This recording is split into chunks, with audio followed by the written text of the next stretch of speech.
My phone buzzed at 3:12 a.m. It was a video of me sleeping, but I live alone. I remember the blue light hitting my face before I even opened my eyes. The room was dark and cold, and for a second, I thought I was dreaming. But my phone buzzed again, hard enough to shake the nightstand. 3:12 a.m. Who messages at 3 a.m.? I grabbed the phone, squinting, and saw something that made my chest freeze. A video, sent from an unknown number. No caption. I tapped it, and there I was, sleeping, in my own bed. The same bed sheets, same pillow, same chipped paint on the wall behind me. The video was taken from the corner of the room, a spot where no camera should be, a spot where no person should be. My heart slammed against my ribs so hard that I sat up fast. The room was silent, too silent. I looked to the corner where the video had been filmed. Nothing there. No shadow. No camera. No person. I jumped out of bed, turned on the lights, and searched the whole room under the bed, behind the dresser, inside the closet. Nothing. But then my phone buzzed again. Another video? I swallowed and opened it, even though my hands were shaking so badly I almost dropped the phone. This one showed me, but not sleeping. It showed me sitting on the couch in the living room at 5:52 p.m. the day before. The same clothes, the same position. I was eating noodles and watching a show on my TV. But something was wrong. In the video, behind me, in the reflection of the dark TV screen, a tall figure stood in the hallway, watching me. But I never saw anyone there. Not once. Not ever. I paused the video. Zoomed in. The figure was blurry, but I could see a shape. A head. Shoulders. Someone tall. Standing with their hands at their sides. No face I could see, but I could feel the stare. Even through the phone screen, it felt like their eyes were on me now. My stomach twisted. I felt sick, like the air around me wasn't mine anymore. The phone buzzed again. Another message. Unknown. Did you enjoy your dinner? I felt my throat close. No one knew what I ate. I hadn't posted online. I hadn't texted anyone. I deleted the message right away, as if that would make it disappear from reality. But the fear stayed. I stood there barefoot on the cold floor, shaking so hard that my knees felt weak. Someone had been in my home. Someone had been watching me. Someone had been close enough to film me in my bed. I stumbled to the kitchen and grabbed a knife, not because I thought it would help, but because holding something made me feel less helpless. My apartment was small, a one-bedroom place I had rented after leaving my old job. I checked the windows. Locked. I checked the front door. Locked. Chains still on. Deadbolt still in place. So how did they get in? I walked back toward the bedroom when I heard a sound. A soft click, like a camera shutter.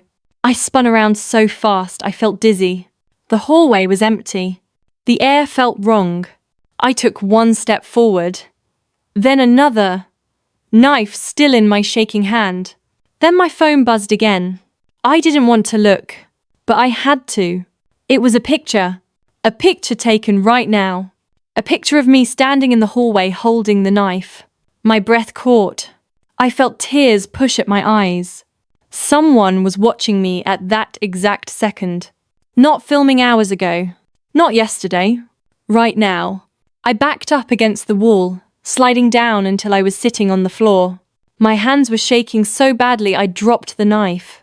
It clattered loudly and echoed down the hall. The moment the knife hit the floor, I heard something even worse than the videos. I heard footsteps. Slow. Heavy. Coming from the living room. Coming toward me. I pressed myself tighter against the wall. My breath came in fast, sharp gasps. I could see the shadow stretching across the floor now. The shadow of someone tall. My phone buzzed one more time. Another message. Unknown. Don't run. I just want to talk. Then, the footsteps stopped. Right outside my bedroom door. I didn't scream. I couldn't. My voice felt trapped in my chest. But when I looked down at my phone, the screen glitched. Static lines. Flickering light. Then the camera switched on by itself, and I saw something move behind me. The bright light from my phone screen hit the wall behind me, and in the tiny camera window, I saw a shape move. Not fast, slow, almost like it wanted me to see it. I spun around so fast I felt the room tilt. But when I looked, nothing, just the wall, just the open doorway, just my shaking shadow. But I saw something. I knew I did.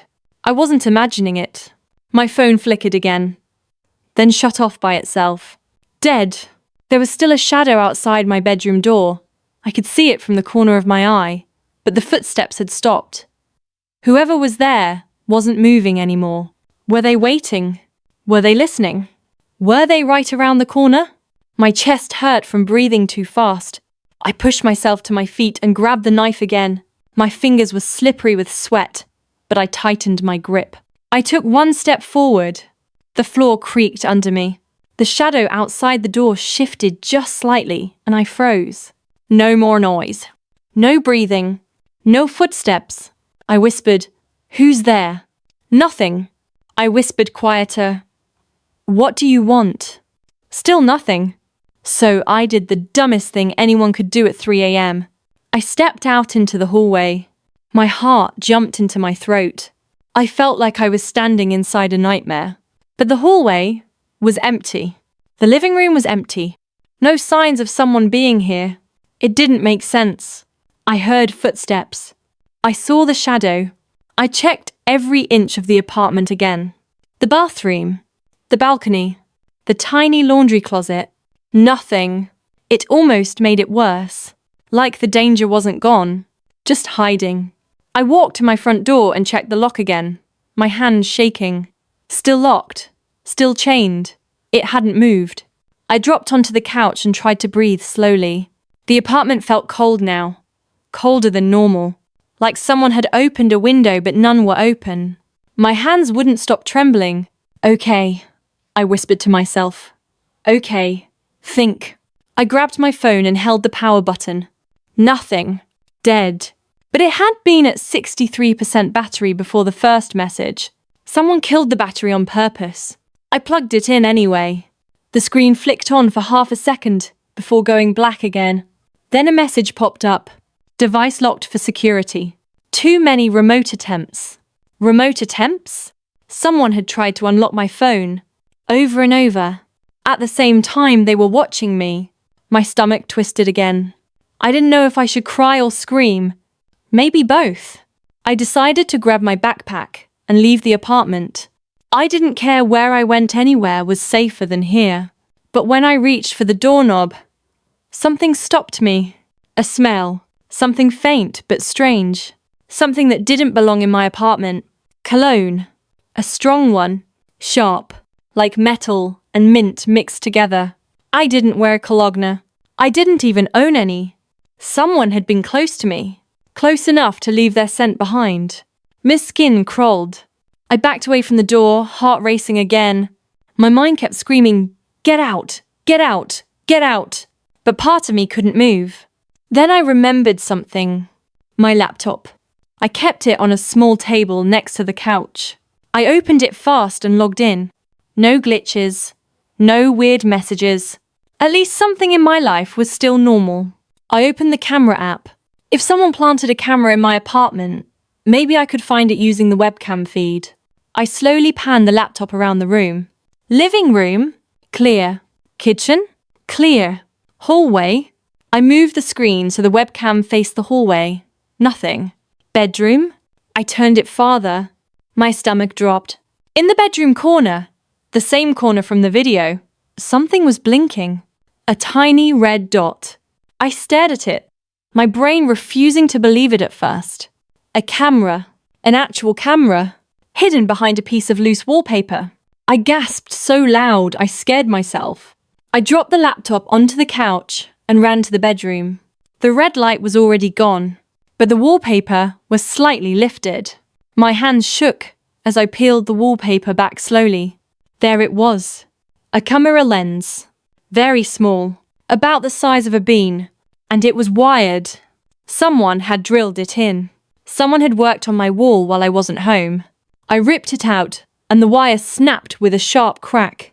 The camera fell to the floor. As I bent to pick it up, something hit me.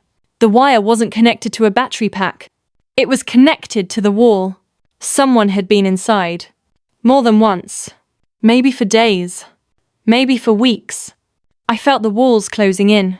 I couldn't breathe right. I grabbed the backpack again and reached for the doorknob.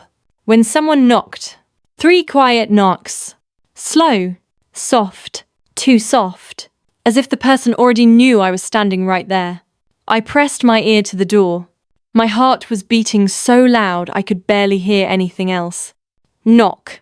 Knock. Knock. Then a voice. A man's voice. Soft.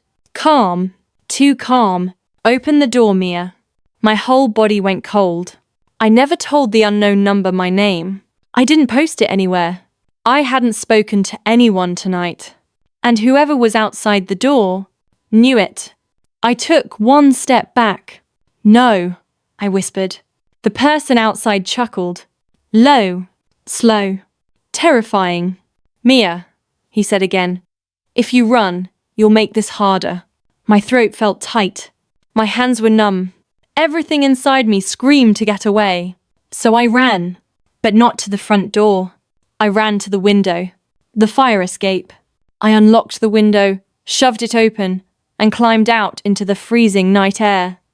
The metal platform shook under my feet. As soon as I stepped out, I heard the front door handle turning.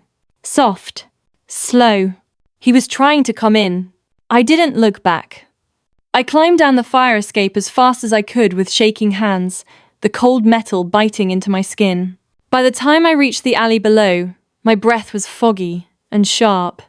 I didn't care where I went. I just needed to get away. My phone buzzed again. Somehow, it turned back on. The screen lit up with one new message. From the same unknown number. Unknown. You can climb, Mia, but you can't hide. Cold wind cut across my face as I ran down the alley. My feet slapped the pavement so hard it echoed between the brick walls. Every step felt like someone was pushing me from behind, even though I didn't dare look back. My mind kept repeating the same words. He knows my name. He knows my home. He knows everything. My hands were shaking so badly I almost dropped my backpack. I held it closer and kept running until the alley opened onto a quiet street. A lone streetlight buzzed overhead. I felt completely exposed. I needed help. Real help. But who? I didn't have family nearby. I didn't have many friends. I moved here to start over, after a bad job ended. I wanted peace. I wanted space. And I had none of that anymore. My phone buzzed in my pocket. I didn't want to look.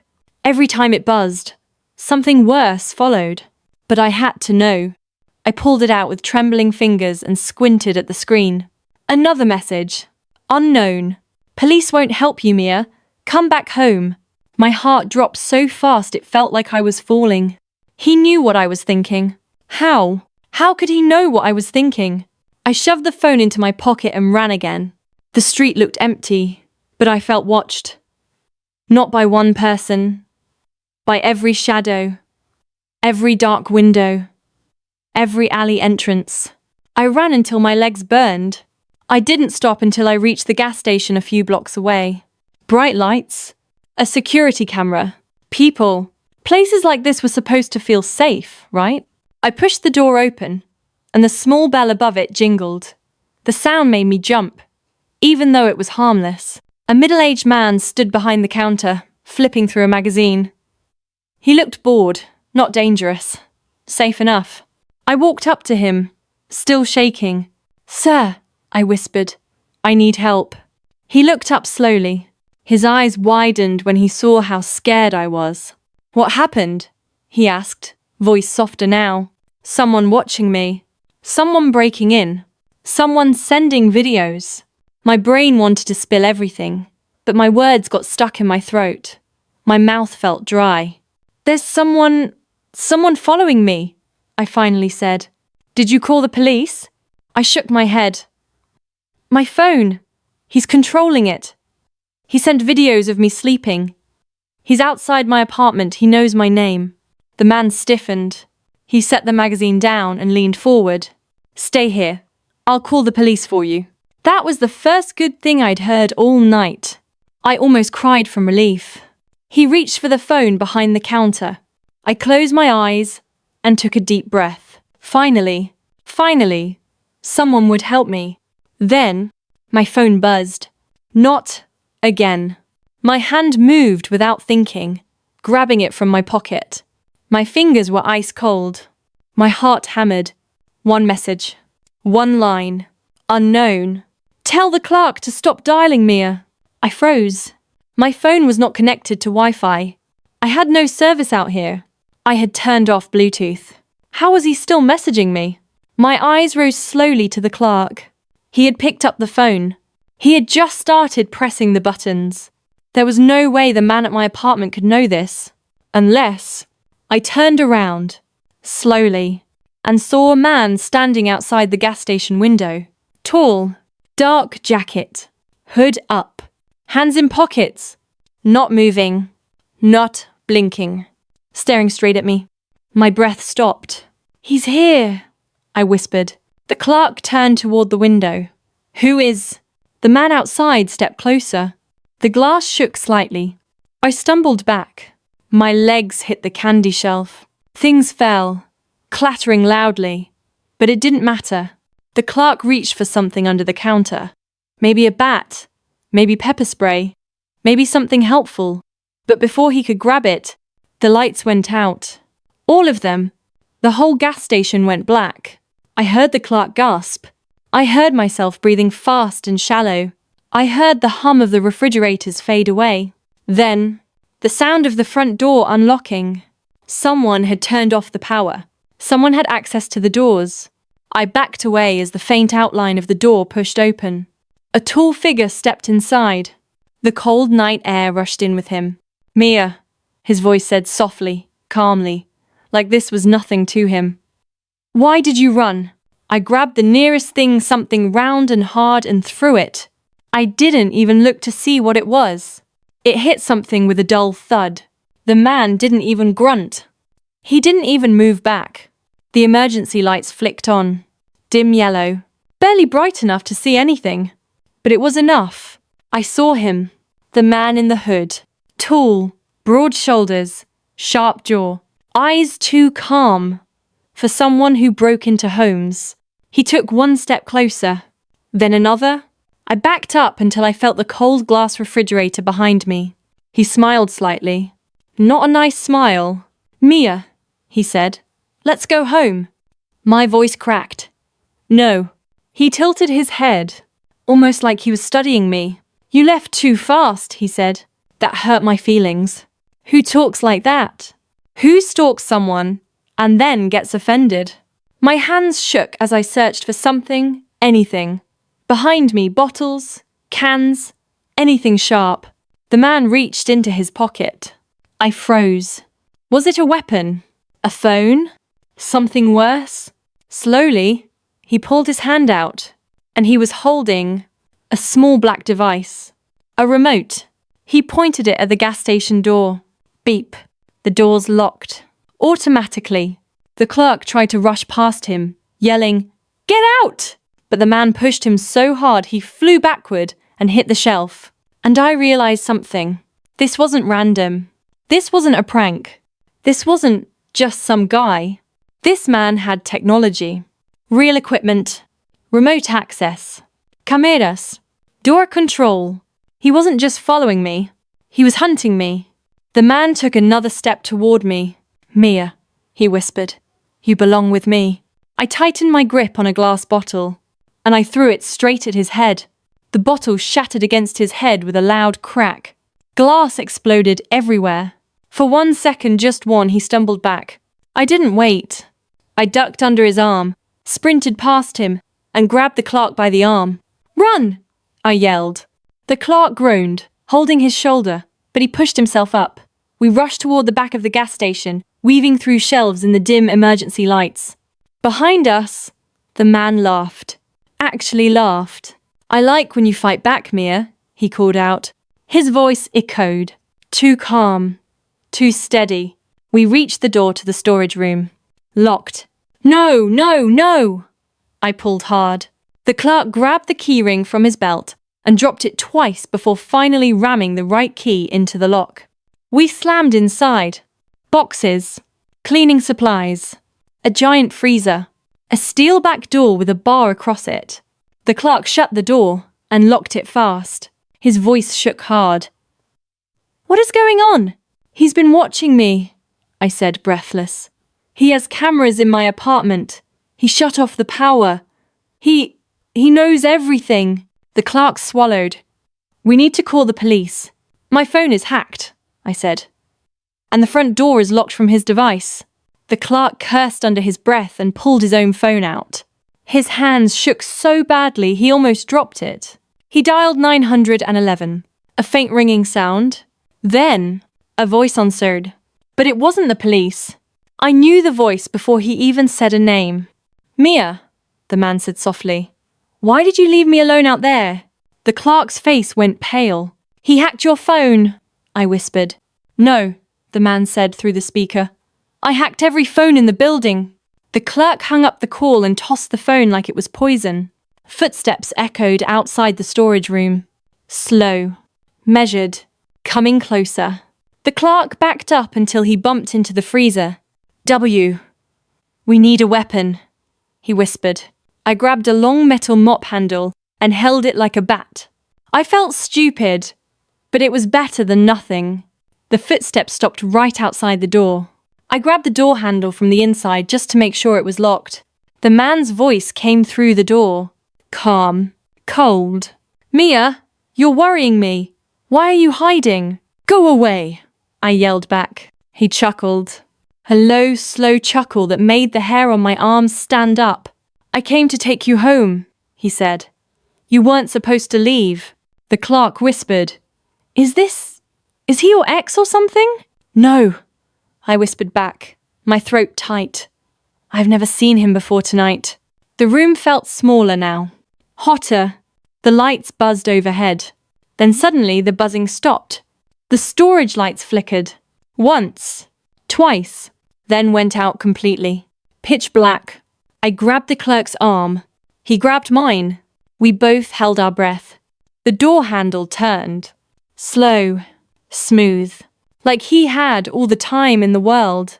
Click. The lock turned from the outside. Impossible, the clerk whispered.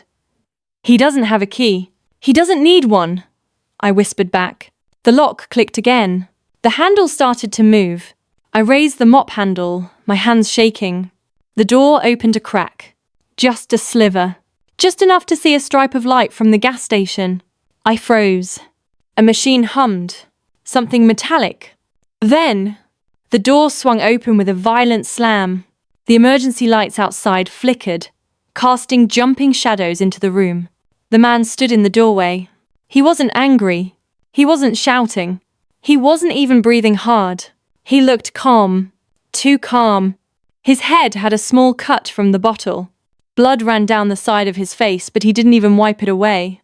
His eyes stayed on me. Only me. Mia, he whispered. Why are you being so difficult? The clerk grabbed a broom handle and stepped between us. Get out, he shouted. The man tilted his head. Move. No. The man sighed. Then everything happened too fast. He stepped forward, grabbed the broomstick, snapped it in half like it was a toothpick, and shoved the clerk back with one strong push. The clerk hit the wall and slid down with a groan. I held the mop handle tighter, but my arms felt weak. The man took a slow step toward me. Come with me, he said quietly. You don't have to be scared. Every word he said made me more scared. I pointed the mop handle at him. Stay back. He smiled. Mia, I know everything about you. Your birthday, your passwords, your old addresses, your favorite food. I know every friend you've ever had. I know where you work. My blood ran cold. How? I whispered. He took another step. Because I've been watching you for months. I felt sick. You're lying, I whispered, but I wasn't sure. Mia, he said gently. You moved here last spring. You wore a green sweater on your first day. You ordered chicken soup that night. You cried on the phone with your sister in May. You lost your job in August. You got lonely in September. You started going to the grocery store every Friday night at 4 p.m. My knees weakened. How did he know all of that? Every detail. Every private moment, he whispered, almost like he was telling me a secret. I didn't choose you by accident. Then he longed. Not slow this time. Not calm. Fast. Lightning fast. I dodged to the side and swung the mop handle at his arm. It hit hard, but he barely reacted. The clerk, bleeding from his forehead now, grabbed the fire extinguisher from the wall. Hey, he shouted. The man turned. Foom. A blast of white foam hit him straight in the face. He stumbled back, blinded for a second. Run! The clerk yelled. I didn't wait. I sprinted past the man as he wiped his eyes, slipping on the foam. I ran through the gas station and reached the front door. Still locked. I slammed my hand on the bar. Open! I screamed. The man behind me growled, angry now. Mia. Then suddenly, click. The doors unlocked. I threw myself outside and sprinted into the street. Akira's headlights flashed past me. My breath tore in and out. My legs shook. Behind me, the man stormed out of the gas station, wiping foam off his face. Mia! He yelled. His voice wasn't calm anymore. It was angry. Wild. I ran faster. I didn't look back. My lungs burned. My chest hurt. But I heard him chasing me. Footsteps. Heavy and fast. He was close. Too close. I turned the corner, and a pair of police lights flashed in front of me. 2 officers stood beside their car. The man skidded to a stop behind me. Too late. The officers lifted their flashlights. Hey, what's going on? I pointed at the man, gasping. That's him, I cried. He broke in. He chased me. He put cameras in my apartment. But when the officers turned their lights on him, he was gone. Just gone. Like he had never been there at all. The police lights flashed across the empty street. My breath came out in sharp, broken gasps. My legs felt like they could give out any second. He was right here, I said, pointing behind me. The 2 officers shined their flashlights around the area. The street was quiet. No footsteps. No shadows. Nothing. The taller officer frowned. Ma'am, who was chasing you? A man, I said quickly. Tall, dark jacket. He broke into my home. He locked me inside a gas station. He hacked my phone. The shorter officer held up a hand. Let's slow down. Did you see where he went? He didn't go anywhere, I cried. He was right behind me. The taller officer stepped away to check the sidewalk, shining his flashlight into the alley. But I already knew what he would find. Nothing. Because that man didn't run away like a normal person. He disappeared, like the shadows swallowed him whole. The shorter officer spoke softly. Ma'am, you look like you've been through something traumatic. Why don't you tell us everything from the start? My hands were still shaking badly. My heart was beating so hard I felt dizzy. I don't want to talk here, I whispered. He might still be close. The officers exchanged a look. All right, the taller one said. You can come with us. We'll take you to the station. He hesitated. A small voice inside me whispered, He'll know. He always knows where you go. But what choice did I have? I nodded. The officers opened the patrol car door, and I climbed in the back seat. The door shut with a heavy clunk. The cold leather stuck to the back of my legs. As we drove away, I kept scanning the sidewalks, expecting to see him appear out of nowhere. A shadow, a face, those calm, scary eyes. But the street stayed empty. The officer in the front asked questions. What's your full name? How long has this been happening? How did he break in? Any idea who he is? I answered everything, my voice shaking the whole time. But when I said he had cameras in my apartment, the officers both went quiet. The taller one wrote something on a notepad.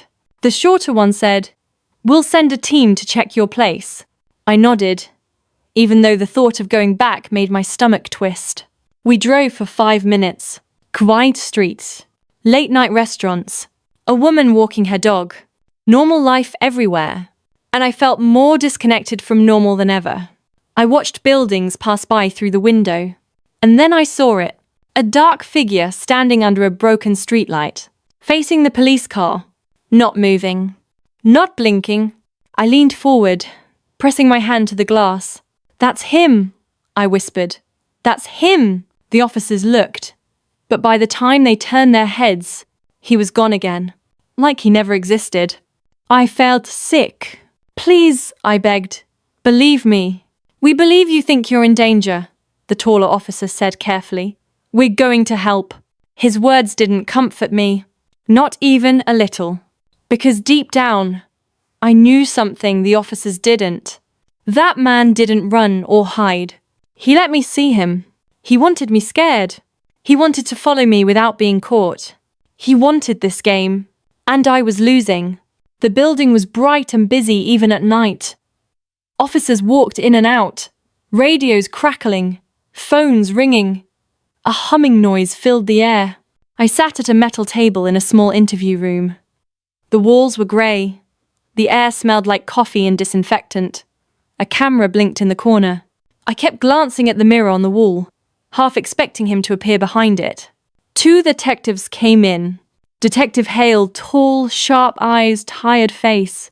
Detective Morgan, shorter, calm, looked like he had seen everything already. They sat across from me. Detective Hale clicked his pen. "Walk us through it from the beginning." I told them everything. The 3:12 a.m. message, the videos of me sleeping, the second video with the figure behind me, the messages that appeared even with no battery or signal, the camera hidden in my wall, the man at my door, the gas station, the power outage, the remote device, the chase, the disappearing. They didn't interrupt once. When I finished, Detective Morgan leaned forward. "Mia," he said gently, "has anything like this happened before? With anyone you know?" "No," I said. "Never." Detective Hale asked, "Are you absolutely sure you don't know this man?" "I've never seen him in my life. I swear." The detectives exchanged a look. Not a look of disbelief. More like concern. Detective Morgan said, "We're sending officers to your apartment now. We'll check every wall, every device, every connection. We'll also pull the security footage from the gas station." "Thank you," I whispered. Finally, someone was doing something. But then Detective Hale asked something that made my skin crawl. "Mia, who else has access to your phone, laptop, or Wi-Fi?" "No one," I said. "I live alone." He nodded slowly, but didn't write anything down. Then he asked something even worse. "Has anyone ever helped you set up your devices?" I froze. My mind flashed back. Last spring, moving day, my apartment still full of boxes. A man at the internet company came to install my Wi-Fi router. He had a dark jacket, broad shoulders, tall, but his hood was down that day. His hair was dark, his smile polite. He worked quietly for an hour, connecting cables, logging into my laptop to set up the connection. I barely spoke to him. He left after shaking my hand. At the time, nothing felt strange. But now my stomach twisted into a knot. The detectives noticed my face change. "Mia?" Detective Hale said. "What just happened?" My voice shook. "The internet guy," I whispered. "The one who came when I moved in. He used my laptop. He set up my Wi-Fi. He knew my address. He swallowed hard. I think he looked like the man from tonight." The detectives didn't interrupt. They both waited. "He might have had short hair back then," I said quietly. "But the face, the height, the eyes, I think it was him." Detective Morgan shut his notebook. Detective Hale stood. "We're going to need the name of that technician," he said. "Right now." I don't remember it," I said. "Don't worry," Hale replied. "We can find out." He and Morgan left the room. I sat alone, staring at the wall. A man who came into my home legally, A man who touched my devices with my permission. A man who knew everything about my network. He could plant cameras. He could hack my phone. He could lock doors. He could watch me. For months. And I didn't even know. My hands shook again. My skin prickled. I wasn't safe. Not here. Not anywhere. The doorknob turned. Detective Morgan stepped back into the room. But his face looked strange. Almost pale. Mia, he said softly. We just checked with the internet company. I braced myself. A continued. They say no technician was assigned to your building the day you moved in. My heart stopped. Then, who set up my Wi-Fi? Detective Morgan swallowed hard. That's what we're trying to figure out. Detective Morgan's words hit me so hard my stomach twisted. No technician was assigned. No one from the company came. No one was supposed to enter my home that day. So whoever set up my Wi-Fi, whoever touched my laptop, whoever walked freely around my new apartment that first week, wasn't sent by anyone. He sent himself. I felt something inside me break. Do you understand what that means? Morgan asked softly. I nodded, even though my head felt light and far away. It means, I whispered. He planned this since the start. Morgan didn't argue. He didn't say I was wrong, because I wasn't. He sat across from me, folding his hands. Mia, we're going to protect you, he said. But I need you to stay here tonight until we know more. A safe room. In a police station, with security cameras and officers everywhere. It should have made me feel safe. But nothing felt safe anymore. Still, I agree. Morgan walked me down the hall to a small room with a cot, a desk, a blanket, and a large locked door. It wasn't warm or cozy, but it was protected. I sat on the cot, hugging my knees while the detectives worked outside. I stayed awake for a long time. Every sound, even a pen dropping or footsteps in the hall made me jump. He could be anywhere. He could be watching anything. Or his pest. Finally, Detective Hale came back with new information. He held a folder in his hand, but he didn't open it. His face told me enough. Mia, he said quietly. We ran your address through the system. We checked past reports, complaints, anything, and we found something. My breath caught. What? Harla said down. Your apartment had a break-in last year, before you moved in. I frowned. A break-in? Yes, Hale said. Someone entered through the fire escape, left no fingerprints, and didn't take anything. Then why break in? I whispered. Hella looked straight at me. To install something. A chill ran through me. The old tenant never noticed a camera, I said. No, Hale replied. The old tenant moved out fast. He told his landlord he felt watched. He never returned. I felt cold all over. So whoever did this, Hale continued, was waiting for someone new to move in. Waiting, watching, choosing. I felt sick. Hale opened the folder just a little and slid one photo toward me. A blurry security camera picture. A tall man, dark jacket. Same build, same walk, same calm posture. Not a clear face, but my heart knew it was him. We're putting out a statewide alert, Hale said. But Mia, this man is careful. He knows how to erase tracks. I swallowed hard. So what do I do? For now, Hale said, you stay here, in the station. We'll keep you safe. I nodded slowly. For the first time all night, I felt a little calmer, a little safer. I lay down on the cot, still shaking but exhausted. My mind wouldn't stop spinning, but my eyes grew heavy. Eventually, I fell asleep. I woke to the soft hum of the overhead light. For a second, I didn't know where I was. Then I remembered. The police station, the safe room, the locked door. I sat up, rubbing my eyes. The room was quiet, too quiet. I stood and walked to the door. It was still locked from the outside. Good. I looked at the security camera in the corner. A small red light blinked, telling me it was on. Working. Recording. Safe. I let out a long breath. Everything was okay. Everything was. The camera light blinked again. Twice. 3 times. Slow. Rhythmic. Patterned. Not random. My heartbeat ticked up. I stepped closer. The light blinked once more. On. Off. On. Off. Almost like it was trying to speak. Or signal. Or get my attention. I leaned closer. Too close. Something shifted inside the camera. A tiny whirring sound. Then, the camera pointed directly at me. Not slowly. Not glitched. Deliberately. Like someone on the other end was controlling it. Watching me. Following my movement. My chest tightened. I whispered, "No. Please no." The camera tilted slightly. Then the speaker crackled. A soft sound came through. Breathing. Slow. Deep. Familiar. Then his voice. Calm. Gentle. "Good morning, Mia." My knees buckled. I backed up fast, hitting the cot. His voice filled the room. "You slept well," he said. I watched the whole time.